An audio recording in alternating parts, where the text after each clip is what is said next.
오늘 저와 여러분이 함께 읽은 에스겔 5장은 하나님의 진노를 담고 있습니다.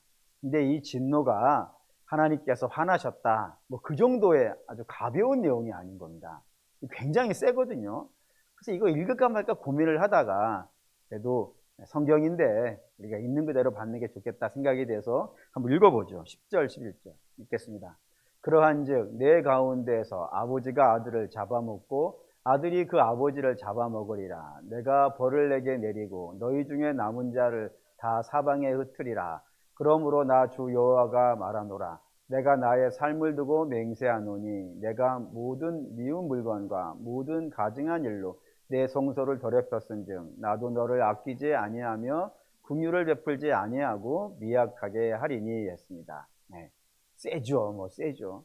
하나님께서 당신의 삶을 두고 맹세를 한대요. 당신의 삶을 두고 맹세를 하는데 내가 반드시 이스라엘을 버릴 거다. 버리면 어떻게 될 것이냐면은 세상에서 제일 친한 관계가 어디입니까? 세상에서 제일 친한 관계는 아버지와 아들입니다. 어머니와 딸의 관계는 잘 모르겠습니다. 늘 싸우니까 잘 모르겠고, 아버지와 아들은 세상에서 제일 친한 관계입니다. 그 제일 친한 관계가 원수가 되는 거예요. 아버지가 아들을 잡아먹고 아들이 아버지를 잡아먹는 그런 비참한 역사를 누가 이뤄내겠다고요? 하나님이 내 삶을 두고 이 일을 하겠다 이거예요. 얼마나 화가 나셨으면 이런 표현을 쓸까요? 왜 그럴까? 하나님 무엇이 그렇게 화가 나셔가지고 이렇게 아주 무시무시한 이야기들을 성경에 기록해 놨는가? 물론 결론부터 이야기한다면 이런 겁니다. 하나님께서 이스라엘을 부르셨어요. 그리고 부르실 때는 부르심의 이유와 목적이 있습니다. 근데 그 부르심의 목적과 이유에 이스라엘이 합당하게 살지 않았다 이거예요. 살지 않은 것에 대한 진노로 이런 벌을 내리겠다라고 되어져 있다 이겁니다. 그러면 이스라엘이 어떻게 살았길래? 하나님이 원하시는 건 무엇이었고 이스라엘이 행한 것은 무엇이길래 이런 문제가 발생됐는가? 5절을 볼게요. 여기 읽겠습니다. 주 여호와께서 이와 같이 이르시되 이것이 곧 예루살렘이라. 내가 그들을 이방인 가운데에 두어 나라들이 둘러있게 하였거늘. 하나님께서 이스라엘을 애굽에서 불러내셨어요. 불러내셔가지고 하나님이 저들을 데리고 이스라엘에게 줄 땅으로 가는 겁니다. 근데 이 줄 땅을 가실 때 이렇게 가실 수 있잖아요. 아무도 안 사는 곳. 예를 들어서요. 그냥 예를 드는 거니까 그 예를 갖고 시비를 걸면 안 되는 겁니다. 하나님이 우주선 하나를 준비하는 거예요. 그 우주선에 태우는 거예요. 그래가지고 저 우주에다가 아무도 안 사는 거기에 기가 막힌 좋은 땅 하나를 만들어서 거기에 데려가실 수도 있잖아요. 더 세게 얘기하면 천국에 데려가다가 거기에서 아주 문제없이 노래 부르면서 기쁘고 즐겁게 걱정 없이 살게 하실 수도 있잖아요. 하나님이시니까. 근데 하나님이 그리로 데려가지 아니하시고 하나님이 이스라엘을 가나안 데려가셨다 이겁니다. 가나안으로. 이 가나안 누차 말씀드리지만 이스라엘이 있어요. 이스라엘이 있고 이스라엘 주변으로 5만 나라들이 다 있단 말이에요. 작은 나라, 큰 나라, 아니 세계사에 이보다 더 큰 나라가 없을 만큼 굉장히 강한 나라들이 몽창 모여 있는 곳 한가운데에다가 이스라엘을 집어넣으시고 모든 열방으로 하여금 이스라엘을 바라보게 하셨다 이겁니다. 이게 5절이에요. 모두가 다 이스라엘을 보게 했다. 그래서 이방이 둘러싸는 그런 나라로 이스라엘을 데리고 갔다. 왜 이렇게 가셨을까요? 이유는 뻔합니다. 이 열방이 이스라엘을 봐야 되거든요. 보여주고 싶은 거예요, 하나님. 이 열방 한가운데 이 세계에 이스라엘이 어떤 모습인지를 하나님 보여주고 싶은 거란 말입니다. 이걸 왜 보여줘야 되냐면 이런 이유 때문이에요. 아담과 하와가 에덴에 살고 있다가 죄로 말미암아 타락하여서 에덴 밖을 나가죠. 밖에 나가서 하나님과 단절된 인생이 살아가는 삶이 있다 이겁니다. 그 중에 사람들이 이게 가장 잘 사는 삶이야 라고 생각하는 삶이 있었어요. 그게 누구냐면 가인인데, 가인이 하나님을 떠나가지고 성을 하나를 지어요. 성을 하나 짓고 그 안에서 이제 하나님과 단절된 성이죠. 하나님의 보호에서 나는 하나님이 나를 보호해 준 건 나는 안 믿어. 나는 내가 성을 짓고 그 성 안에 들어가서 이 성이 나를 보호하게 만들 거야 라고 하는 의미에서 성을 쌓은 거예요. 그리고 그 안에서 살아가는데 살아가는 사람들 중에 라멕이라는 사람이 하나가 등장합니다. 이 가인의 후손 중에 그 라멕이라는 사람이 2명의 부인에게서 4명의 자식을 낳는데 이 이름들이 중요해요. 그 첫 번째가 야발이라는 사람인데, 야발이라는 사람은 가축을 모는 자의 조상이라고 되어 있어요. 그러니까 가축이라는 건 이스라엘 사람들은 유목하는 사람들이니까 생산의 도구예요. 생산하는 사람, 생산의 기원, 무엇인가를 하나님이 내게 주시는 거 말고 내가 수고하고 내가 일해서 나의 삶을 채우는 것을 시작한 사람이 야발이라는 겁니다. 두 번째, 유발이라는 사람이 등장하는데 이 유발이라는 사람은 풍소를 지어서 만들었다라고 되어 있어요. 다시 말하면 예술가, 노래 부르고 즐기고 뭐 그림 그리고 이런 모든 예술 행위를 통하여서 나의 삶을 충만하게 채울 수 있을 거라 생각하는 사람들의 조상이 유발이라는 사람이고, 그 세 번째가 두발가인이라고 하는 사람이 있습니다. 두발가인, 이 사람은 철을 만드는 사람이라고 되어 있는데 이 철이 그냥 히브리어에는 어떤 철로 되어 있냐면 날카로운 철로 되어 있어요. 날카로운 철. 그게 뭐겠어요? 무기를 만들어서 살아가는 그런 사람이고, 그 다음에 네 번째가 나아마라고 하는 여자애가 하나가 등장하는데 이 여자는 누구냐면 즐거움이에요. 쾌락. 이게 하나님을 떠난 사람이 나름 이 세상을 잘 사는 방법이라는 겁니다. 뭐를 많이 갖는 거예요? 즐기는 거예요. 인생을 노래 부르면서 사는 거예요. 무기를 갖고 힘을 갖고 살아가는 거예요. 그리고 인생을 뭐 쾌락, 육체적인 쾌락 뭐 이런 것들을 인생에 놓고 살아가는 이런 삶이 어디에서 나왔다고요? 가인에게서. 근데 많은 사람들이 하나님과 단절되어진 사람, 하나님과의 관계가 끊어진 사람은 즐거움과 만족을 다 여기서 찾는 거예요. 여기서. 이렇게 하는 사람이 잘 사는 사람이에요. 이렇게 사는 거라고. 근데 이렇게 해서는 잘 사는 게 아니라 이겁니다. 하나님이 새로운 대안을 주시는데 그 대안이 누구죠? 여호와를 부르는 사람, 에노스.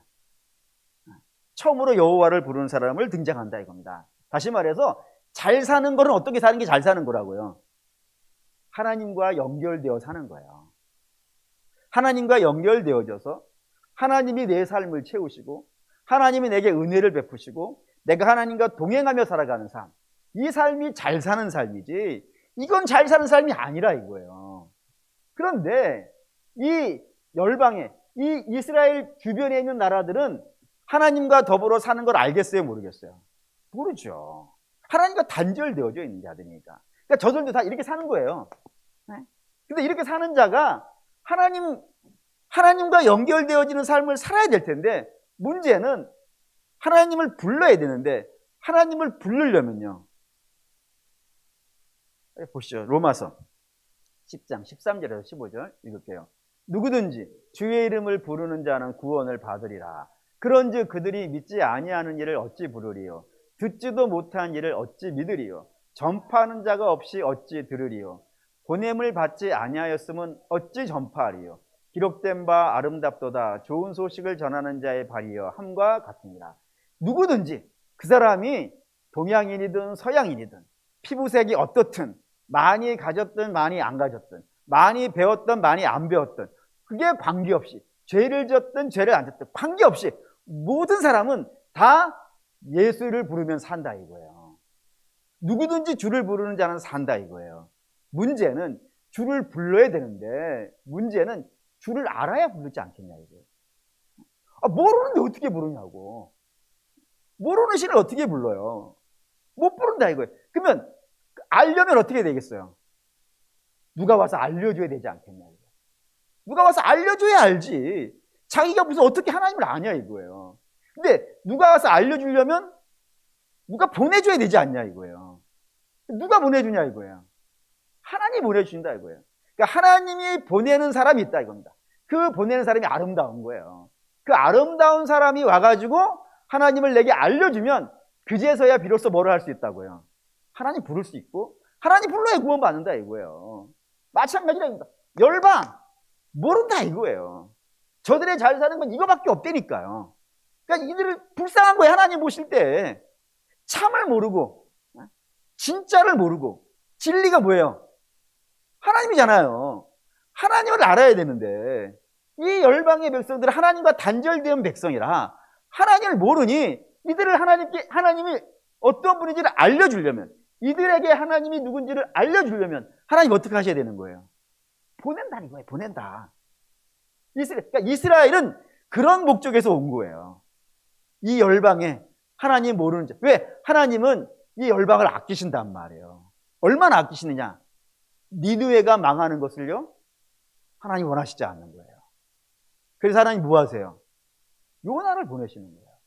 하나님은 죄인도 망하는 것을 기뻐하지 않으시는 거예요. 그래서 뭘 하시냐면 아들을 보내신다니까요.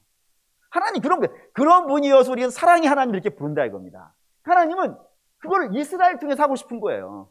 이스라엘들이 여기 한가운데 가서 열방들이 너를 주목할 거야. 쟤네들이 저 시원치 않은 민족이 어떻게 저 가나안 땅 한가운데 들어와 살고 있는지 보여주고 싶은 거예요. 그래서 하나님이 누구인지, 하나님과 교제하는 것이 어떤 것인지, 하나님을 예배하는 것이 어떤 것인지, 그리고 하나님을 믿는 자들은 어떻게 사는지, 그리고 하나님을 예배하는 자들은 그들의 삶이 얼마만큼 놀라운 은혜들이 임하는지 하나님께서 이스라엘을 통하여서 보여주어서 이 열방으로 하여금 누구를 알게 하려고, 하나님을 알게 하려고 이 이스라엘을 여기에다가 집어넣었다 이겁니다. 그럼 이스라엘이 이걸 해야죠. 이게 목적이니까. 근데 에스겔 5장 6절 7절 읽겠습니다.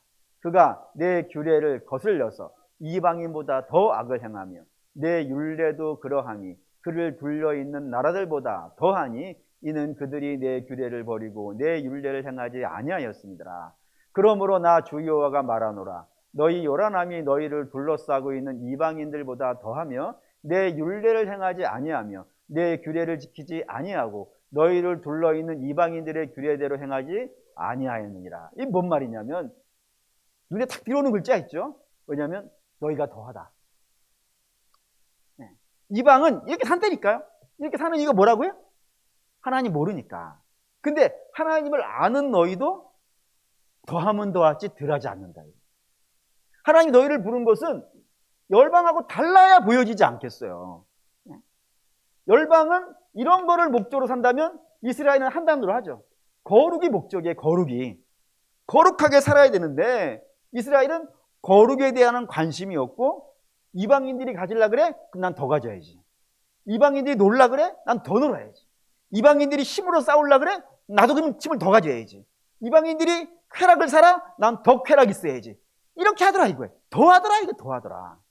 뿐만 아니라 이방인이 하던 것도 안 하더라. 이게 뭔 말이냐면 이방인들은 그래도 뭘 하냐면 자기 신에 대해서 신실하다 이거예요. 자기가 믿고 있는 신에 대해서 신실하다고. 그런데 이스라엘은 자기가 믿고 있는 신에 대해서도 어떻다고요? 그들 수준만도 못하다. 네? 그런 모습이 이스라엘이라 이겁니다. 그러니 심각해 진 거 아니겠어요? 이스라엘 통해서 하나님 열방에 당신을 증거하려 했는데 이스라엘이 열방보다 더 나쁜 거예요. 더 나빠져 버린 거예요. 하나님께 더 멀어져 버린 거예요. 그러니 본인들도 하나님 나라에 안 들어가고 하나님 나라에 들어갈 수 있는 사람들 다 어떻게 하고 있는 거예요? 막고 있는 상태가 되어버렸다 이겁니다. 그러니 하나님이 이것을 보고 진노하시는 일이 발생된 겁니다. 그래서 처음에는 즉각적으로 먼저 진노하신 것이 아니라 먼저는 예언자들을 보내셨어요. 보내셔서 한번 보시죠. 예레미야 3장 14절 읽겠습니다. 돌아오라. 나는 내가 너희를 성읍에서 족속 중에서 둘을 택하여 너희를 시온으로 데려오겠고. 돌아오라. 이거 돌아오라. 너희들 돌아오라. 너희 돌아와야 돼. 너희가 지금 가 있는 이방보다 더 나빠져 있는 그 자리는 너희가 있어야 될 자리가 아니야. 너희 돌아와야 돼 라고 이야기하시기도 하고, 그 다음에 3장 22절 읽겠습니다. 패역한 자식들아 돌아오라. 내가 너희의 패역함을 하시니라. 보소서 우리가 주께 왔사오니 주는 우리 하나님 여호와심이니이다. 이렇게 하라 이거예요. 너희 돌아오라 이거예요. 돌아오면 내가 너희를 고쳐가지고 온전하게 만들어주겠다. 그러니 돌아오라 라고 얘기하고, 또 가보죠. 4장 1절. 4장 1절. 읽겠습니다. 여호와께서 이르시되 이스라엘아 내게 돌아오려거든 내게로 돌아오라. 내가 만일 나의 목전에서 가증한 것을 버리고 내가 흔들리지 아니하며. 예, 동일하여 돌아오라. 너희 허탄한 걸 따라가지 말고 열방을 따라가지 말고 너희는 내게 돌아오라. 그러면 내가 너희를 고치리라. 그렇게 하나님께서 말씀하시는데 이스라엘 5장 3절 읽겠습니다. 에스겔이 아니고 예레미야인데 예레미야 5장 3절 보시죠. 예레미야 5장 3절. 예레미야 5장 3절.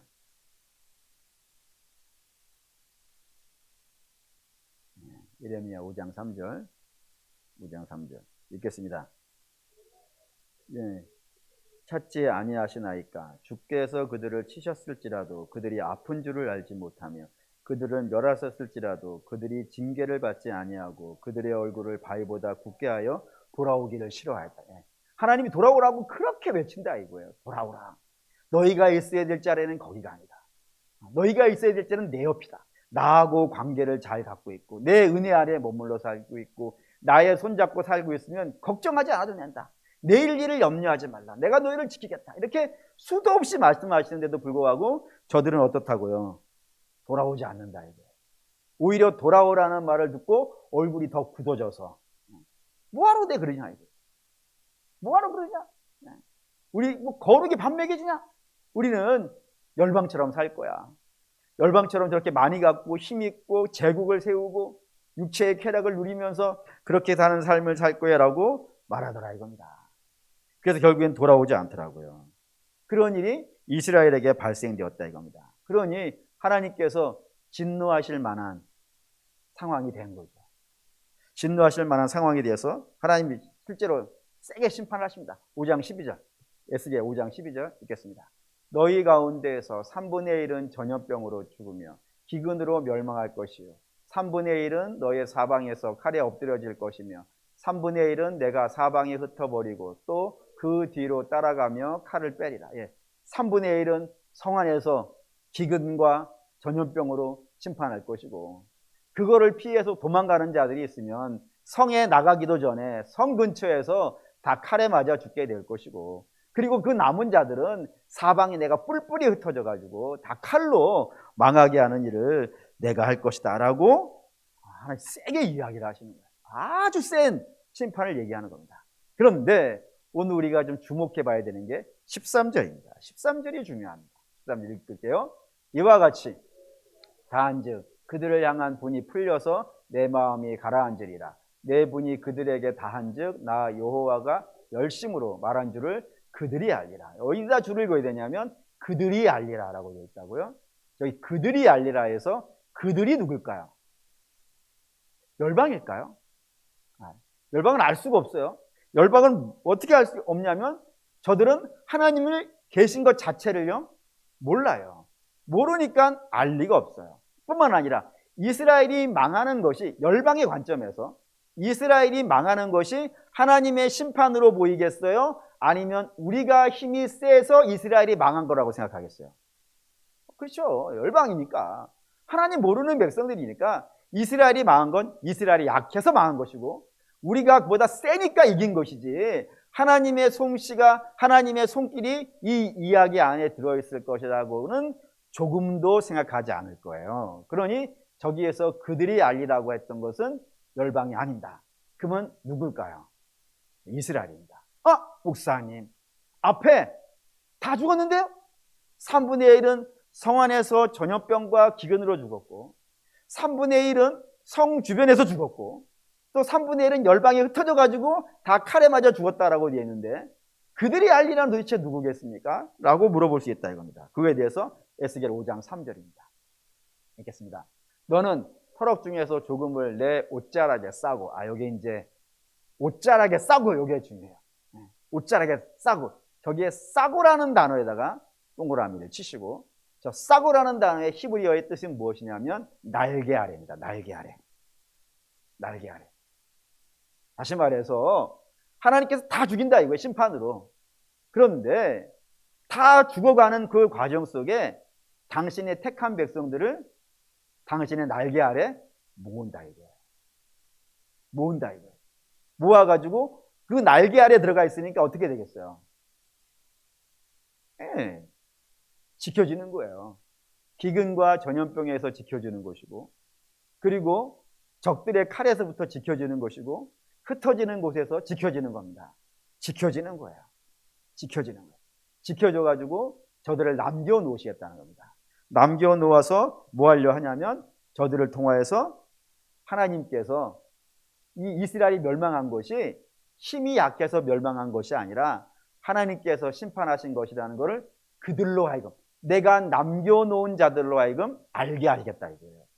그리고 그뿐만 아니라 하나님께서 열방을 구원하시기 위하여서 이스라엘을 불렀는데 이 불려진 이스라엘이 자기에게 주어진 사명을 감당하지 못해서 망했다는 이 사실을 내가 반드시 알려줄 거라 이거예요. 내 삶을 두고 맹세해서 반드시 알려줄 거라고요. 그래서 결국에는 그들로 하여금 뭐를 하게 하겠다고요. 열방에 하나님을 증거하는 이 일을 내가 반드시 해내겠다 이겁니다. 여러분, 이게 하나님의 의지가 보이셔야 돼요. 그러니까 하나님의 의지는 달랑 이스라엘 하나를 구원하는 게 아니라니까요. 이스라엘을 통하여서 이 열방에 하나님의 은혜를 내려주고 그 열방이 베풀어진 은혜로 말미암아서 열방도 하나님께 돌아오는 이 일을 하나님은 포기하지 않으실 거라는 거예요. 반드시 망해가는 역사 속에서 당신의 백성을 남겨서라도 이 일을 반드시 해내시겠다 라는 하나님의 의지가 여기에 들어있다 이겁니다. 그게 이스라엘 부르신 목적이고 이유예요. 그러면 이스라엘을 불러내신 이 목적이 지금도 유효할까요? 유효하지 않을까요? 유효하다 이거예요. 그러니까 하나님의 삶을 두고 맹세하시는 거예요. 보시죠. 이게 유명한 말씀이니까 베드로전서 2장 9절에서 10절 읽겠습니다.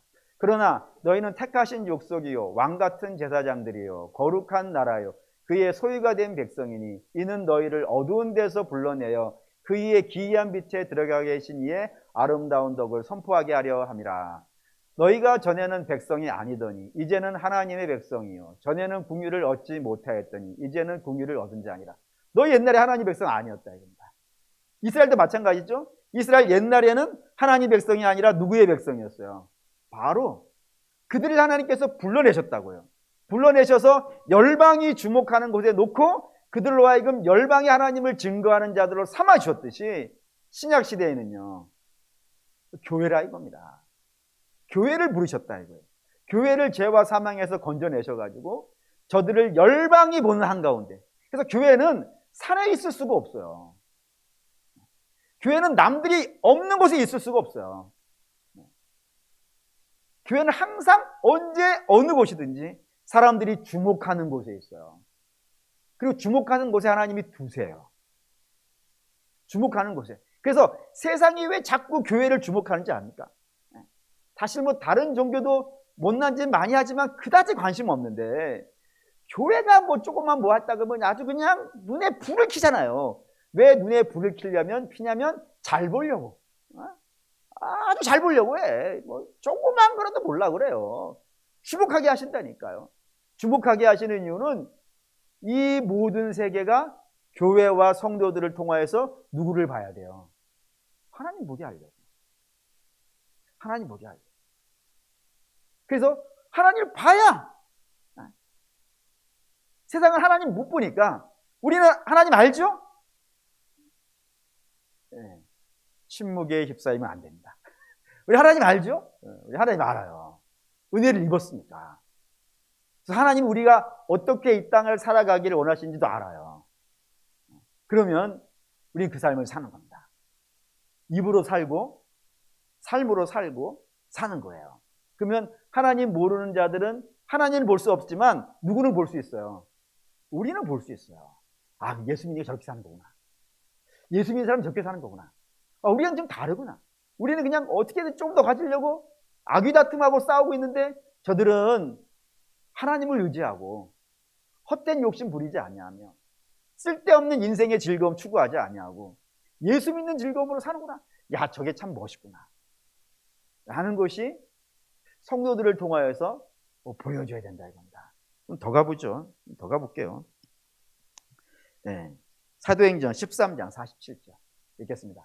주께서 이같이 우리에게 명하시되 내가 너를 이방의 빛으로 삼아 너로 땅끝까지 구원하게 하리라 하셨느니라. 예. 이게 하나님이 바울과 바나바에게 하신 말씀이에요. 바울과 바나바를 하나님께서 빛으로 삼았다고요. 어디에 빛으로요? 이방의 빛으로. 이방에는 빛이 없어요. 빛이 없는 곳에 빛으로 살게 했다고요. 그러니 여러분, 빛이 없는 곳에 있으면은 저 사람이 흰색을 입었는지 저 사람이 검정색을 입었는지 알겠습니까? 모르죠. 근데 빛이 있어 들어버리면은 그게 어떤 색인지 다 드러난다고요. 그러니까 성도의 삶은 이 땅을 드러내는 거예요. 진리가 무엇인지, 그의 삶과 말과 행실과 이런 모든 걸 통하여서 진리가 무엇인지를 드러내는 삶을 드러내고 있으니까 제일 먼저 티가 나죠. 우리가 제일 먼저 티가 나요. 그 진리대로 살고 있는지. 사실 매번 설교할 때마다 부끄럽긴 하지만 제가 그런 거 알겠습니까? 꼭 제가 거룩하다고 꼭 얘기해야 되는 건 아니겠지만, 그렇잖아요. 여러분, 제가 지나가다가 이렇게 남의 물건 싹 훔치면은, 신문대에서 신문 훔치면은, 아주 진짜. 여러분 보이잖아요. 어쩔 수 없어요. 그게 된다 이겁니다. 여러분도 마찬가지겠죠. 이방의 빛이 없으니까. 더 가볼게요. 로마서 8장 19절에서 21절 읽겠습니다. 피조물이 고대하는 바는 하나님의 아들들이 나타나는 것이니 피조물이 허무한 데 굴복하는 것은 자기 뜻이 아니요 오직 굴복하게 하신 이로 말미암음이라. 바라는 것은 피조물도 썩어짐의 종로로 타는 데서 해방되어 하나님의 자녀들의 영광의 자유에 이르는 것이니라. 이 열방뿐이 아니라 이 세상의 모든 피조의 세계가 다 죄 아래에서 신음하고 있다고요. 신음하고 있어서 언제나 이 죄에서부터 우리가 해방될까라고 생각하면서 탄식하고 있기 때문에 뭐가 나타나기를 기다리고 있다고요. 예, 하나님의 아들들, 하나님의 자녀들이 주의 거룩한 빛을 들고 이방의 빛이 되어서 이 어둠에 가득한 세계 속에 진리가 무엇이고 믿음이 무엇이고 어떻게 사는 것이 잘 사는 것이고 어떻게 사는 것이 재미있게 사는 것이며 이거를 보여줄, 하나님과 교제하고 살아가는 것이 얼마나 신비한 건지를 보여줄 만한 그런 사람들이 나타나서 우리에게 가야 될 방향을 알려줄 수 있는 그런 백성들이 나타나기를 손꼽아 기다리고 있다고요. 그게 지금 저들이 사실 몰라서 그렇지. 저들의 심령은 그런 거라고요. 그렇지 않습니까? 사도 바울이 2차 선교 여행을 가려고 할 때 유럽에 갈 생각이 없었잖아요. 근데 그가 어떻게 해서 유럽으로 가게 되어지냐면 꿈에 마게도니아 사람들이 나타나서 와서 우리를 도우라고 하잖아요. 갔더니 그래서 마게도니아로 갔더니 마게도니아가 빌립보예요. 마게도니아 지방에 빌립보라고 하는 데가 있어요. 그럼 마게도니아에 갔단 말이에요. 갔더니 실제로 와서 도우라고 하는 사람이 있어요, 없어요? 없어요. 저들의 육체는 그런 걸 부를 수가 없어요.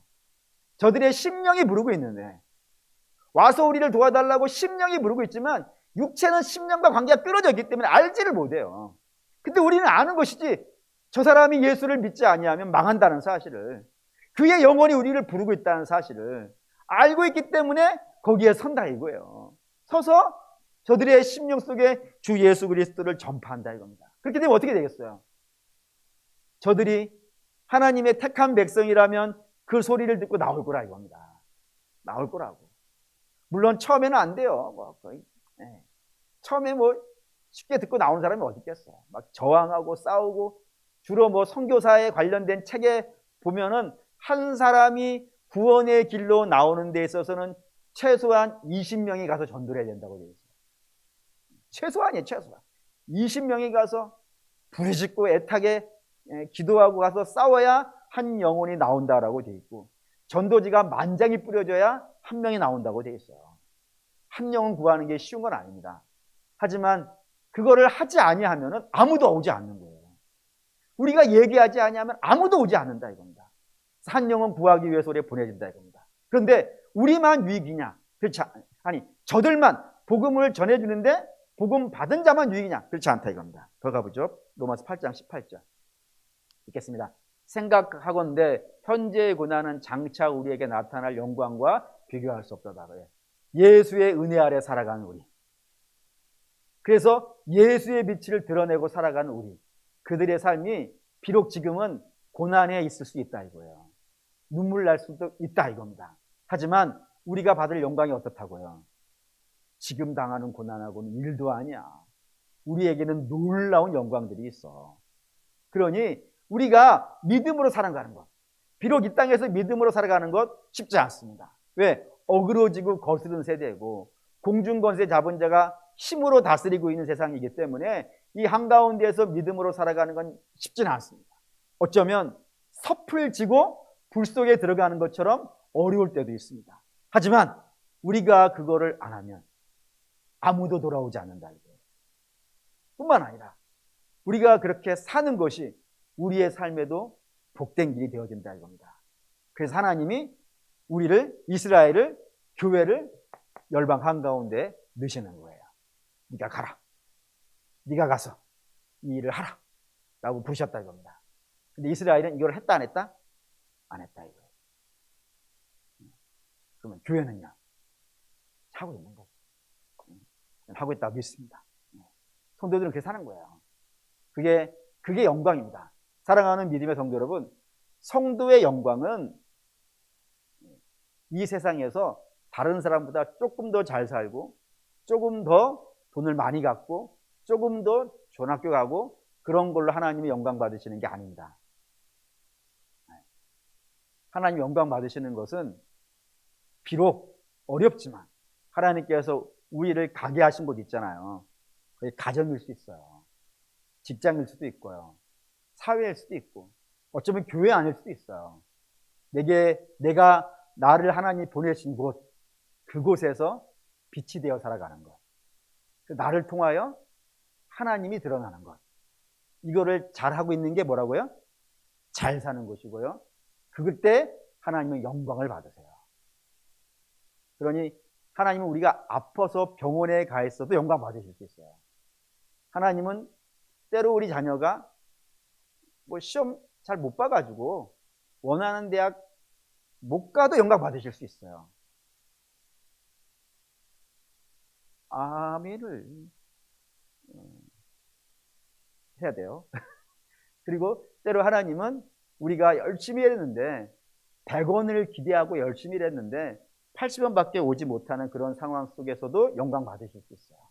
그런 거에 제한받지 않아요. 물론 반대도 마찬가지예요. 건강에도 그렇고 자녀가 좋은 대학 가도 그렇고 돈 내가 100원 예상했는데 120원 벌어도 마찬가지예요.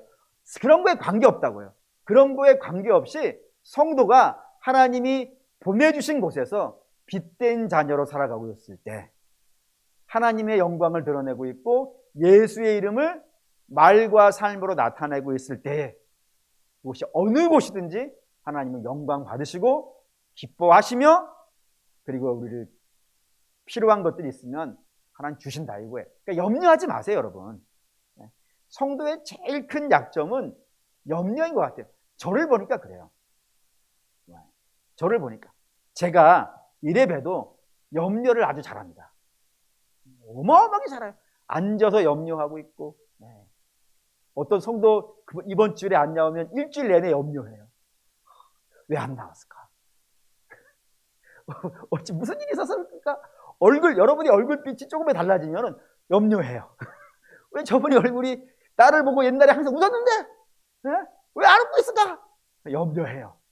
근데 하나님이 알려주시고 뭐냐면 사실 염려한다고 답 나오는 거 아니지 않습니까? 사랑하는 우리 믿음의 성도 여러분, 저를 포함해서 염려하지 맙시다. 하나님 우리를 자녀로 부르신 이상 우리 망하지 않을 것이며 우리 실패하지 않을 것이며 주께서 평안을 주신다고 하셨고요. 세상이 알지 못하는 기쁨을 주신다고 하셨어요. 그러니까 우리 염려하지 않아도 돼요. 우리가 해야 되는 것은 오늘 하루를 주님과 동행하고 가고 있는가. 내가 이방의 빛이 되어 내 주변에 나를 통하여서 꼭 내가 말을 해서 예수를 전하는 것 그거 중요해요. 중요하지 않다는 거 아니에요. 근데 그것뿐이 아니라 당신을 보면은 하나님 살아있는 것 같아요. 당신 정말 예수 믿는 것 같아요. 이 말을 인생을 살면서 한 번이라도 듣고 살아가고 있는가? 이건 우리의 중요한 문제입니다. 그걸 한번 정리해 보시죠. 그래서 이게 하나님의 기쁨이 되어지는 그런 인생이 되는 것, 이게 우리 부르심에 합당한 삶입니다. 뭐 잘 되는 게 중요한 게 아니에요. 뭐가 되는 게 중요한 게 아니라 우린 존재가 중요해요. 어떤 존재인지 잘 점검해 보실 수 있는 이 밤 되시기를 주의 이름으로 축원합니다. 아멘. 결단하시고.